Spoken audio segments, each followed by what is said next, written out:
무서워하지 말라. Do not be afraid.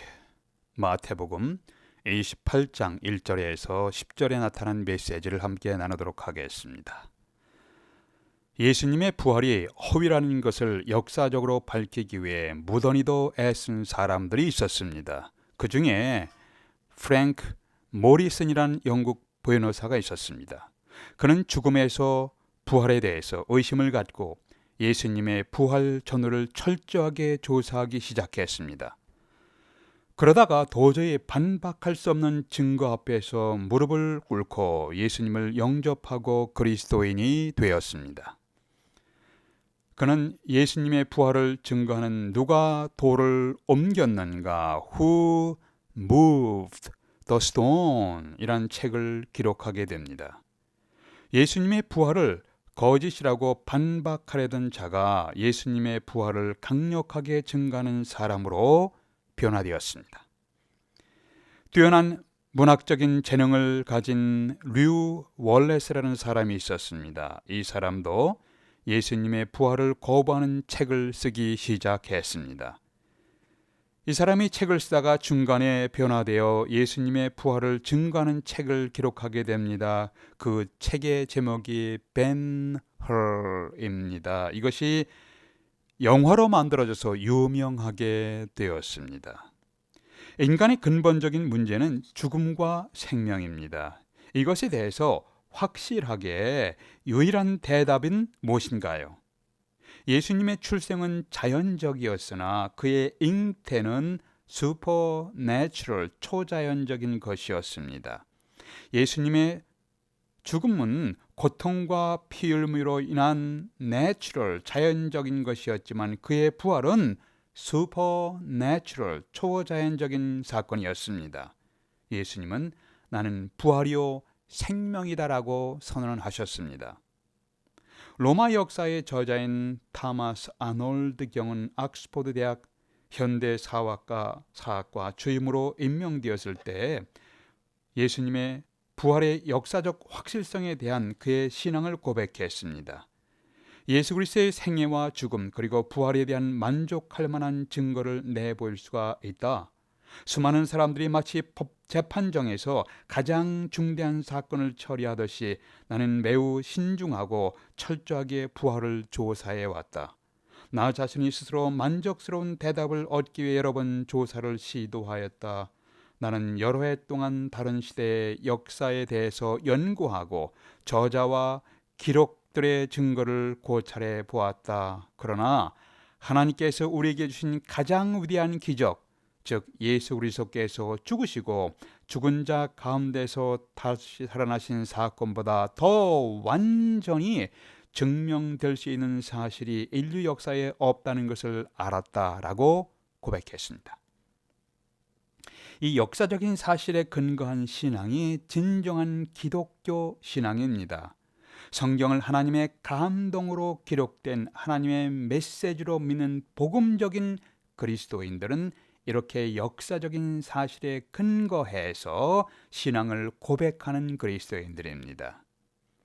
빈 무덤, 부활하신 그리스도를 목격한 사람들, 제자들의 급격한 획기적인 변화, 이것이 예수 그리스도의 부활에 대한 주요 증거들입니다.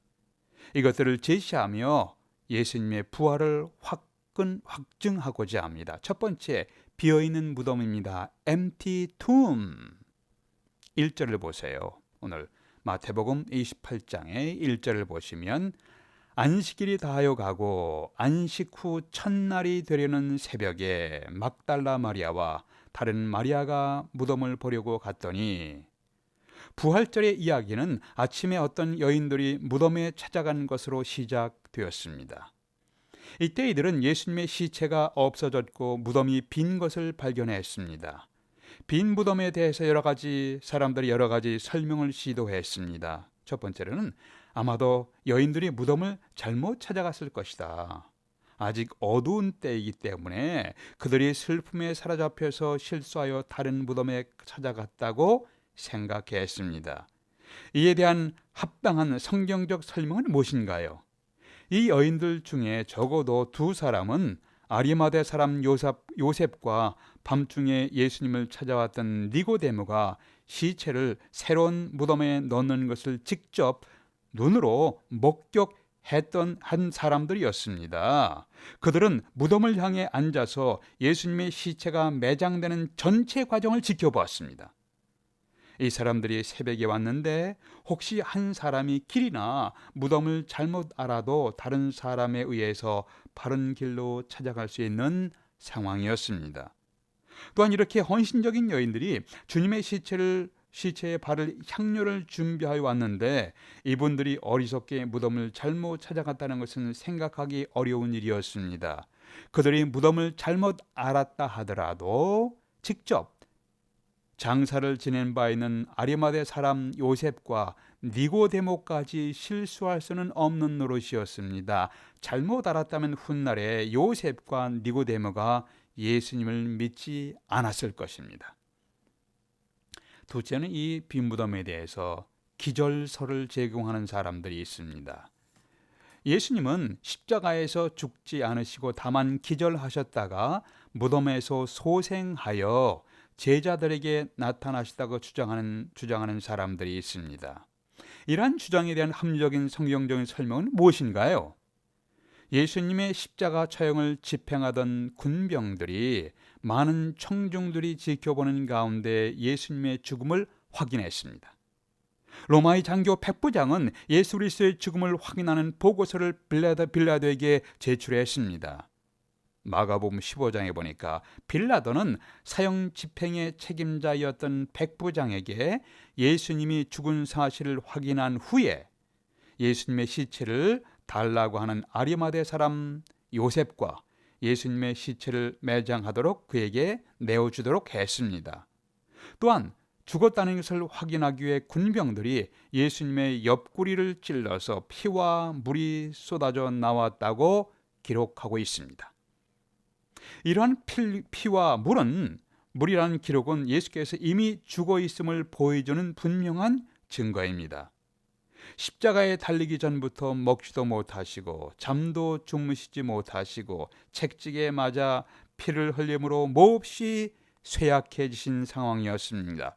손과 발이 못에 박히셨습니다. 이러한 분이 십자가의 고통을 견디면서 살아있는 상태로 내려왔다는 것은 상상하기 어렵습니다. 더욱이 기절한 상태에서 무덤 입구를 막아놓았던 바위들을 옮기고 로마 보초병들에게 들키지 않고 그의 제자들 앞에서 나타날 수 있었을까요? 그렇다고 치더라도 그가 허약하고 지친 상태로 나와서 제자들에게 죽음을 정복하였다고 말하는 것은 불가능한 일이었습니다. 예수님은 육체적으로 죽으시고 하나님의 능력으로 육체적으로 부활하신 것입니다. 또한 도적서를 제공하는 분들이 있습니다. 주장하는 분들이 있습니다. 이것은 제자들이 예수님의 시체를 훔쳐갔다는 것이에요. 이것은 종교 지도자들이 우려했던 것이었습니다. 마태복음 27장에 보면은 이렇게 말씀합니다. 종교 지도자들이 무덤을 굳게 지키라. 그의 제자들이 시체를 도적질하여 백성들에게 말하기를 그 예수가 죽은 자 가운데서 살아났다 하며 헛소문을 퍼뜨리면 큰 혼란이 일어날 터이니 굳게 지키라고 당부했습니다. 그리고 실제로 예수님이 무덤에서 부활하셔서 빈 무덤이 되니까 책임을 회피하기 위해서 우리가 잘 때 제자들이 스승인 예수의 시체를 도둑질해 갔다라고 풍문을 퍼뜨렸습니다. 간교하죠. 공포에 질린 제자들이 철저하게 지시를 받고 있는 로마 병정들을 물리치고 예수님의 시체를 도적질하는 것은 생각하기 어렵습니다. 예수님의 부활이 거짓이라면 어떻게 제자들이 그 거짓된 진리를 위하여 고난과 목숨까지 담대하게 버릴 수 있다는 말인가요? 그것은 허황된 거짓말을 위해서 옥에 갇히고 거짓된 복음을 위해 책찍을 당하고 거짓된 사실을 위해서 죽기까지 각오하는 것은 인간적으로 불가능합니다. 네 번째로 이 빈 무덤에 대해서 로마나 유대인의 당국자들이 예수님의 시체를 치웠다는 주장입니다. 만일 그랬더라면 제자들이 예수님의 부활을 증거하여 수많은 사람들이 그들의 말씀을 믿고 예수님을 믿을 때 그 당국자들이 그 시체를 내어놓아야 했습니다. 내어놓아서 제자들을 당황케 했을 것이에요. 그러나 그렇게 하는 대신에 그들은 제자들이 예수 그리스도의 부활을 증거하기에 체포하고 위협했습니다. 채찍질했습니다. 감옥에 가두었습니다. 제자들이 주장하는 핵심 메시지가 있습니다. 그것은 예수 그리스도의 죽음으로 인한 죄 용서함과 부활로 인한 영원한 생명이었습니다. 예수님의 비어있는 무덤은 예수님의 부활 이외에 달리 설명할 방법이 없어요. 예수님은 구약 성경에 예언하신 대로, 그리고 자신이 직접 예언하신 대로 죽음에서 생명으로 부활하셨습니다. 그리스도인들은 이 사실을 믿고 부활의 소망을 가진 자들입니다. 나는 이러한 부활의 소망을 갖고 있는가 자신에게 물어보십시오. 두 번째는 부활하신 예수님에 대해서 목격자들이 있습니다. eyewitnesses, 직접 눈으로 목격한 사람들이 있습니다. 예수께서 부활하신 후에 10번 이상에 걸쳐서 증인들에게 자신을 나타내셨습니다. 막달라 마리아, 그리고 무덤에서 돌아오는 여인들에게 나타나셨습니다. 베드로에게, 그리고 엠마오로 가는 길에 두 제자에게 나타나셨습니다. 다락방에 모인 10사람에게, 그리고 도마를 포함한 11제자에게도 요한복음 20장에서 나타내 보이셨습니다. 갈릴리의 산 기슭에 선 500여 형제에게 일시에 보이셨고, 야고보에게 또한 갈릴리 호수에서 베드로, 도마, 나다나엘, 야고보, 요한을 포함한 제자들에게 나타내 보이셨습니다. 또한 그의 승천시에는 베다니 근처에 있는 감람산 위에서 수많은 사람들에게 나타내 보이셨습니다. 어떤 사람은 제자들이 직접 부활하신 예수님을 본 것이 아니라 환상을 보았다. 이것이 바로 환각설 hallucination이라는 주장입니다. 이에 대한 전문가들의 견해는 다음과 같습니다. 첫째, 특정한 형태의 사람들만이 환각에 사로잡힐 수 있다는 거예요. 막달라 마리아 같은 여인이 환각에 사로잡혔다면 조금은 이해하겠지만, 기질이 전혀 다른 베드로, 의심 많은 도마, 정확한 논리를 추구하는 율법학자 바울과 같은 사람이 같이 전혀 다른 기질을 가진 사람이 모두가 다 부활하신 주님에 대해서 동일한 환각에 사로잡힐 수는 없다는 것이에요. 또한 환각은 개별적인 것입니다. 똑같은 환각이 어부나 세리, 그리고 율법사, 친구들과 한꺼번에 500명에게 동시에 나타날 수 있는 것은 불가능하다고 합니다. 셋째, 환각은 일반적으로 오랫동안 어떤 일을 갈망하고 있는 자들에게 나타납니다. 그러나 제자들은 예수 그리스도께서 부활하시라는 것을 어떤 기대도 갖지 않았습니다. 오히려 공포에 떨고 있었죠. 부활의 목격자들의 증언도 믿으려 하지 않았던 사람들이었습니다. 네 번째는, 일반적으로 환각은 특정 개인에게 특별한 장소와 시간에 나타난다고 합니다. 그러나 예수님은 다양한 상황에서 다양한 사람들에게 나타났습니다. 아침에 일찍이 나타나시기도 하고, 한낮에, 혹은 캄캄한 밤에, 혹은 해변에서, 혹은 길 위에서, 혹은 다락방에서, 혹은 들에서, 혹은 여러 곳에서 부활하신 몸으로 나타나 보여주셨습니다. 대부분의 환각은 기괴한 모습의 물체나 인물로 나타나는데, 예수님은 매우 단정하시고 절제된 모습으로 나타나 보여주셨습니다. 그리고 어떤 환각도 그 환각에 사로잡힌 사람들을 거짓된 두려움과 슬픔에 가득 찬 상태에서 참되고 용기와 기쁨이 넘치는 상태로 변화시켜 놓을 수는 없습니다. 예수 그리스도의 부활을 목격한 사람들은 환상을 본 것이 아니라 바른 정신, 정상적인 마음으로 보았고 이런 역사적인 사실을 목숨을 다하여 증거했습니다. 빈 무덤에 대한 설명, 부활의 목격자들과 함께 부활의 결정적인 증거는 또한 제자들의 획기적인 변화입니다. Radical change, 완전한 변화예요. 예수님의 죽음은 제자들을 공포와 절망에 빠뜨리게 했습니다. 낙담하게 되었습니다. 그러나 사도행전에서 제자들은 예수 그리스도를 위해서 자신의 생명을 내걸고 세계에 복음을 해서 헌신했습니다. 획기적인 변화예요. Radical change예요. 무엇이 이렇게 공포와 낙심에 빠진 사람들을 이렇게 담대하고 용기 있는 자로 획기적으로 변화시켰을까요? 그들의 새로운 비전, 새로운 능력, 새로운 기쁨, 새로운 사랑으로 어떻게 변화된 것을 어떻게 설명할 수 있을까요? 그것은 부활하신 예수님과의 직접적인 만남과 부활하신 주님께서 약속하신 대로 보내신 성령의 체험이었습니다. 베드로를 보십시오. 3년간 함께하던 스승이 체포되었습니다. 그는 두려워했습니다. 3번이나 주님을 모른다고 부인했습니다. 3번째는 예수님을 전혀 알지 못하듯이 저주하고 맹세하며 모른다고 하면서 부인했습니다. 그날 밤에 밖에 나가서 슬피 울었습니다. 그러나 사도행전에서의 베드로의 메시지의 핵심은 예수 그리스도의 죽음으로 인한 죄 용서함과 부활의 말씀이었습니다. 부활을 통한 영원한 생명이었습니다. 또한 예수님의 부활을 증거하지 말라고 위협하는 자들과 예수님께 사형을 선고한 사람들에게 항의하며 이렇게 주장했습니다. 사람들보다 하나님께 순종하는 것이 마땅하다. 우리는 보고 들은 것을 증거하지 않을 수 없다라고 선포했습니다.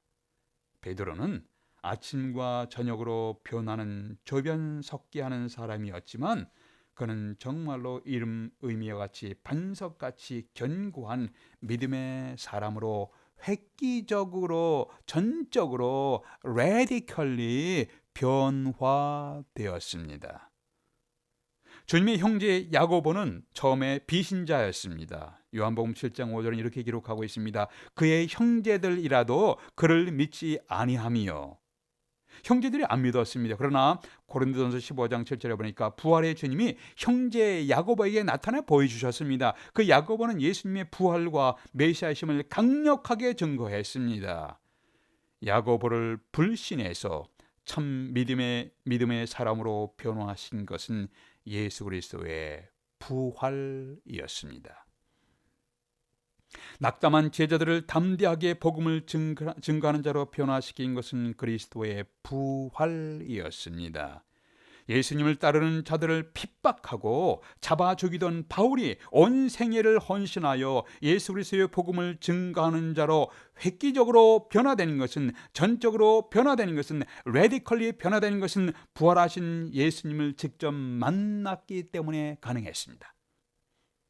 만일 예수님이 부활하지 아니하셨더라면 그리스도인의 신앙은 아무런 유익이 없고 죄 용서함도 없었을 것입니다. 예수께서 부활하지 아니하셨다면 그리스도를 믿고 죽은 사람들은 아무런 소망이 없습니다. 그러나 예수께서 부활하셔서 죄 용서를 확신해 주셨고 죽음의 공포에서 해방되게 하시고 천국의 소망을 확신히 갖게 하셨습니다. 여러분 자신에게 물어보십시오. 나는 부활이요 생명이라고 하신 예수 그리스도를 믿고 있는 그리스도인이십니까? 기도하겠습니다. 아버지 하나님, 과학과 이성을 내세워 주님의 부활을 거절하는 세상에 저희들이 살아가고 있습니다. 제한된 우리의 지식으로 그리스도의 진리와 능력을 판단하지 아니하고 이해하고 분별할 줄 아는 지혜를 주옵소서. 수시로 변하는 세상에서 변하지 않는 진리의 복음, 그리스도의 죽음과 부활의 의미를 바라보며 흔들림이 없는 신앙을 갖도록 도와주시옵소서. 주 예수 그리스도의 이름으로 기도하옵나이다. 아멘.